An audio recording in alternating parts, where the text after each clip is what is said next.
Hello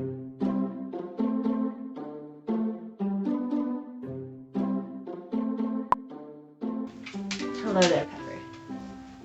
Or you lie down. Want to stay with me? I know, I know. Okay. What was I saying? Hello everyone, thank you for coming or for coming back. Today I'm going to show you how to make croissants. These are actually not as difficult as you might think, and they are lots of fun to do. So the way I've set this up for this video is that I did them over a 2-day process, but you can speed it up and do it all in one day if you just mess with the chilling times a little bit, and I'll tell you how to do that. So all the ingredients and the measurements are listed down below, and we can start baking. Now, before we start anything, I just want to say that I stained a bookshelf a few days ago, and that is what is on my hands. It is not dirt, I promise. It is furniture stain. Alright, so let's get started. So we are going to start by blooming our yeast. So we are just going to add our yeast to our mixing bowl along with some warm water. You don't want this to be hot, but you want it to be just a little bit warmer than like blood temperature. So go ahead and add your yeast to your bowl, add in your water, and I like to add just a pinch of sugar to sort of speed along the process. Now you're just going to go ahead and leave that to rest for about 5 to 10 minutes, and what you should see is that your yeast gets really active and really foamy. Once that has happened, we are going to add the rest of our ingredients. So that is our eggs, our melted butter, our flour, and a nice big pinch of salt. Now I'm going to go ahead and use my hands to mix this. You can use your spatula, but you are going to have to switch to your hands eventually. So I just go right from the start in with my hands, and you're going to mix this until it forms a nice dough. Once it has come together, you can take it out of the bowl and knead it. You're just going to knead it for a few minutes. This is a really nice soft dough, so this won't require a lot of muscle work. You're just trying to get a nice, smooth, cohesive dough.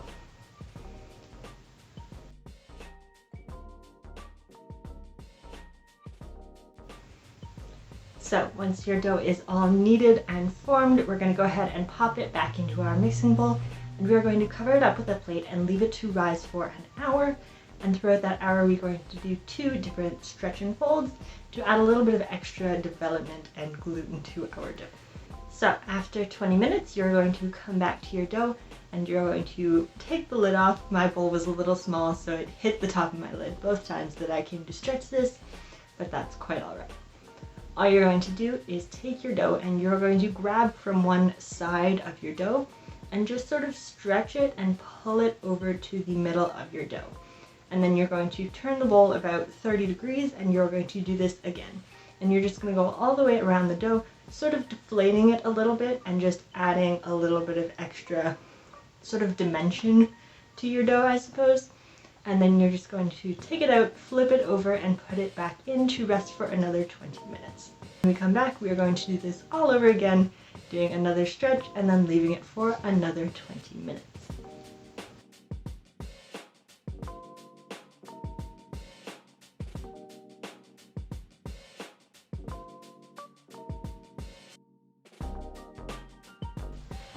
Now that an hour has passed, we are going to go ahead and roll out our dough to a nice shape that we can later encase our butter in.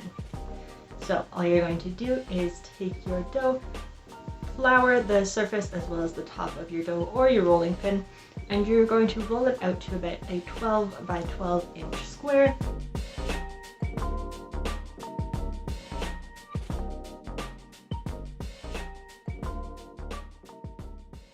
And then you're going to put it on a sheet tray or any sort of tray that you have, and you're going to cover it up and leave it in the fridge to chill for an hour. Now this is the first point that you could sort of mess with the amount of time it takes to make your croissants. If you want this to take longer, then you can do this really late in the day and you can leave this in the fridge overnight. But again, you can leave it for as little as an hour before moving on to the next step. Now, when your dough is almost ready to go, we are going to press out our butter. Now, there are a few different ways to press your butter. I find that everyone has a different sort of preference. You can start with cold butter and sort of smash it out until it is nice and flexible, or you can start with room temperature and get it into your shape, and then you can chill it down until it is the right sort of consistency.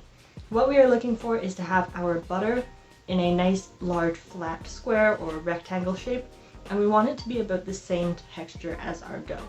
So this will change a little bit depending on the temperature of your fridge and how cold it is in your house or where you're working and all sorts of different things. It is something that you just sort of have to do a few times before you completely get the hang of it. So here I'm starting with some room temperature butter, and I am sort of squishing it out with a rolling pin into the size I want. Here I'm doing a rectangle because, again, there are different ways to fold in your butter. So just go ahead and smush it out into a rectangle that is 12 inches, so the width of your dough, and then 6 inches, so half the length of your dough. And then we're going to go ahead and put that in the fridge to chill down to, again, about the same temperature that your dough is.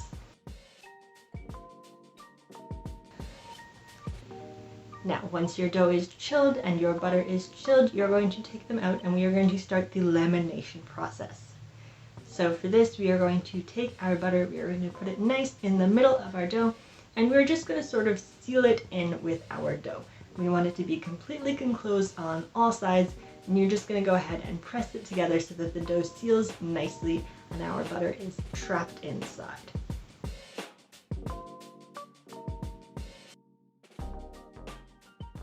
Next, we are going to start rolling it out so that we can fold it to add more butter and dough layers.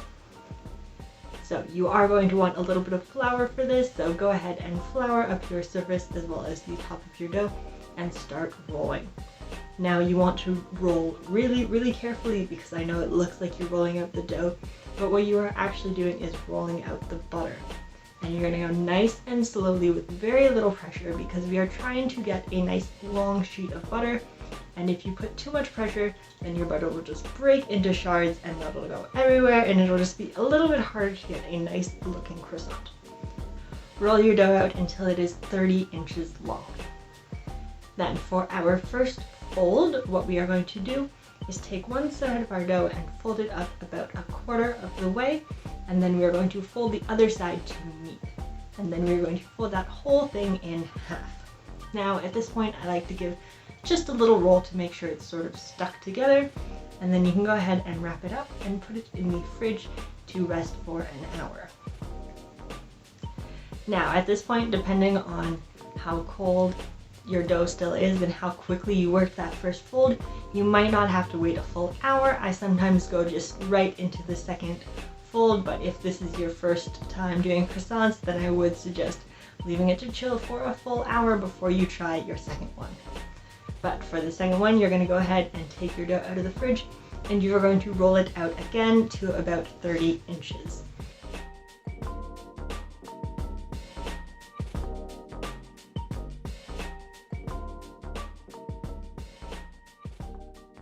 And then this time we are going to do a 3-fold. So instead of folding it up a quarter, we are just going to go ahead and fold it like a letter. So 1/3 in and then the other third over top of itself. And again, I like to give it a little bit of a roll before we go ahead and wrap it again and put it in the fridge. Now this time I just went ahead and did these 2 folds. If you want, you can go ahead and add another 3-fold, so like the second fold that we did, if you want to try and add even more layers to your croissant. I find that around 2 or 3 folds, you're not going to see much of an improvement after that. If you add more folds, you're sort of just getting closer to just mixing the butter all the way in. So I think that 2 or 3 folds is about the sweet spot. But at this point, you're going to go ahead and chill your croissant dough overnight. Now, again here, if you want to do it a little faster, then you can just chill it for a few hours. I definitely would suggest at least 6 hours, but I went ahead and chilled mine overnight. And one thing that I really like to do if I'm chilling it overnight here is that I will add a second sheet tray on top of my dough, and I will add something to weight it down. Because I find that if you don't have something like that, then your dough will really rise in lots of strange directions. So I find that it just really helps to weigh it down so that it rises sort of uniformly. Now, 12 hours later, you're going to go ahead and take out your dough, and we are going to roll it out for the last time. Now, I did this to make 10 croissants. You can change up the batch you get by changing the size of the croissants. I like to make mine that are 5 inches by 10 inches because I find that it just makes a really nice sort of shape. I want my croissant to wrap around at least 3 times to get the ideal sort of aesthetic to my croissant. So I just went ahead and rolled out my dough to 15 inches by 20 inches so that I could get 2 rows of 5 croissants. I will show a little graphic here of how to cut them out because I don't think that I would be very good at explaining it. So you're just going to go ahead and mark out a little croissant grid, and you can go ahead and cut that out. You will have a little bit of waste at the edges, but do not throw them out. They can be saved and they can be made into all sorts of things. Once you have all your croissants cut out, you can go ahead and start shaping them. And this is the fun part. All you're going to do is pull on the tip of the triangle just a little bit to stretch it out. And then we're just going to roll the croissant onto itself, starting at the long end of the triangle, of course. And we're just going to roll it up to form a nice croissant shape. Now, if you want, you can go ahead and add that little croissant bend to your croissant. I don't normally do that. That's just something that I've never done. They didn't teach us that in school, so I keep my croissants nice and straight. But you go ahead and bend them if you would like.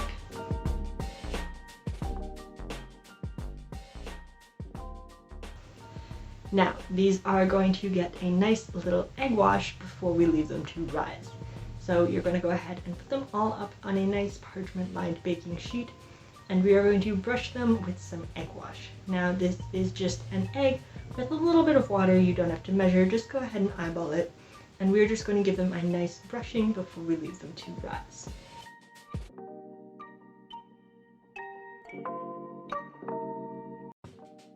Now, this egg wash sort of keeps the croissants nice and hydrated. I find that if you don't egg wash them, then they are more likely to form a skin.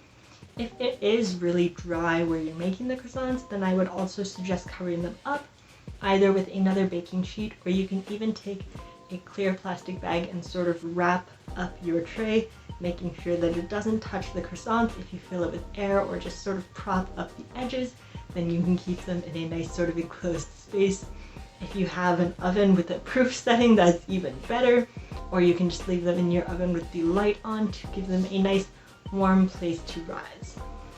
Now, the amount of time that they take to rise will vary, again, depending on how warm the place you're making them is.